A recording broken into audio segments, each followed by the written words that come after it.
हे देव महादेव, आप अनंत हैं, आप ही शून्य हैं, आप ही सृष्टि के सृजनहार है और आप ही इसके संहारक। आपके मस्तक पर गंगा की धारा शीतलता प्रदान करती हैं, जो आपके तीसरे नेत्र के अग्नि पापों का नाश करती है। आप वो आशुतोष ही जी जो केवल एक लोटा जल और बेलपत्र से प्रसन्न होकर भक्तों को त्रिलोक का साम्राज्य दे देते हैं। हे नीलकंठ, आपने विष पीकर संसार की रक्षा की, आपकी करुणा का कोई और छोर नहीं है। हे मोक्ष स्वरूप विभु व्यापक ब्रह्म और वेद स्वरूप ईशान दिशा के ईश्वर और सबके स्वामी शिव, मैं आपको नमस्कार करती हूँ, मैं आपको नमस्कार करता हूँ। जिनका रूप डरावना होकर भी परम शांत है, जो छल कपट से दूर अत्यंत सरल और दयालु है, जो समय के भी स्वामी है, जिनके आगे मृत्यु भी नतमस्तक है। ओम नमः शिवाय, ओम नमः शिवाय, ओम नमः शिवाय। चलिए सोमवार व्रत कथा का श्रवण करते हैं। राधे राधे, हरे कृष्णा। आप सभी का दिन शुभ हो।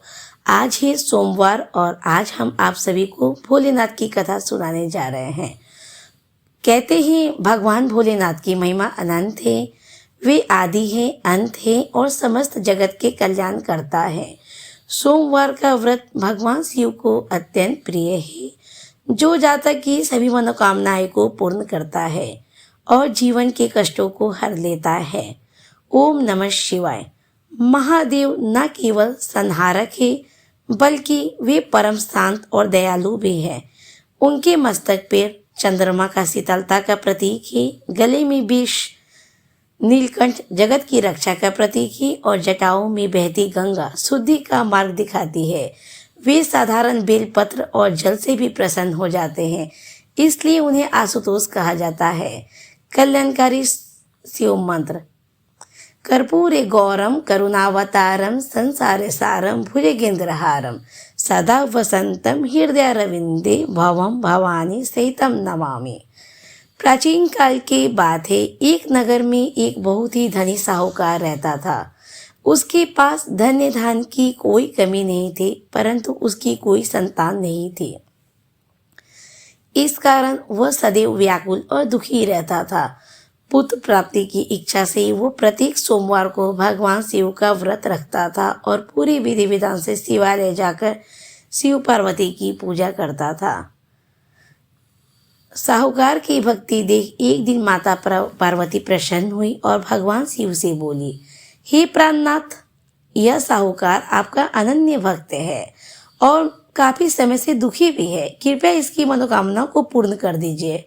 भगवान शिव ने तब मुस्कुराकर कहा, हे पार्वती, इस संसार में जो जैसा कर्म करता है उसे वैसा ही फल भोगना पड़ता है। इस साहूकार के भाग्य में पुत्र का सुख ही नहीं है, परंतु माता पार्वती की बार बार आग्रह करने पर भोलेनाथ ने वरदान देते हुए कहा, हे देवी, तुम्हारे आग्रह पे मैं इसे पुत्र रत्न तो दे रहा हूँ, परंतु इसकी आयु केवल 12 वर्ष की होगी। साहूकार ये सारी बातें सुन रहा था। उसे ना तो बहुत खुशी हुई और ना ही दुख। वह पहले की तरह ही शिव की भक्ति करता रहा। कुछ समय बाद साहूकार के घर एक सुंदर बालक का जन्म हुआ। जब वो बालक 11 वर्ष का हुआ तो उसे विद्या प्राप्ति के लिए काशी भेजने की तैयारी की गई। साहूकार ने बालक के मामा को बुलाया और कहा, इसे काशी ले जाओ और वहां इसकी शिक्षा पूर्ण कराओ। रास्ते में जहां जहां भी रुको वहां यज्ञ कराना और ब्राह्मणों को भोजन कराना। रास्ते में एक नगर पड़ा जहां के राजा की पुत्री का विवाह था। जिस राजकुमार से विवाह होने वाला था वह एक आंख से काना था। राजकुमार के पिता ने जब सुंदर बालक यानी कि साहूकार के पुत्र को देखा तो उनके मन में एक विचार आया। उसने साहूकार के बेटे को दूल्हा बना दिया ताकि विवाह संपन्न हो सके।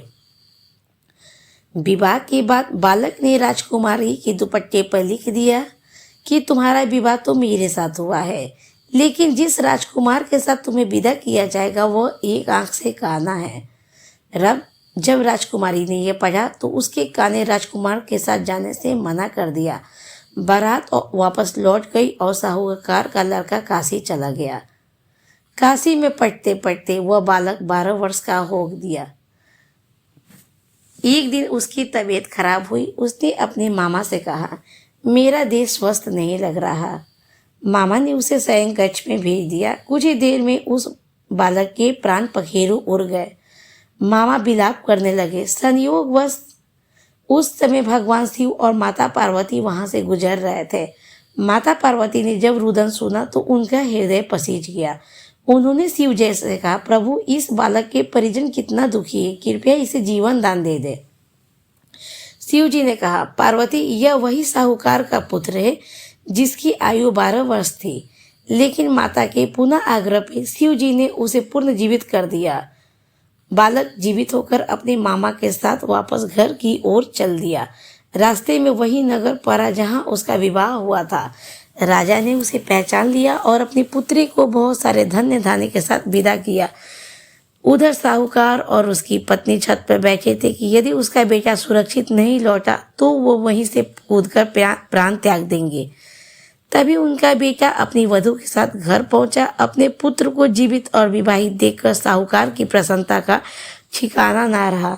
उसी रात भगवान शिव ने साहूकार के स्वप्न में आकर कहा, हे श्रेष्ठी, मैं तुम्हारे सोमवार के व्रत और कथा सुनने से अत्यंत प्रसन्न हूँ।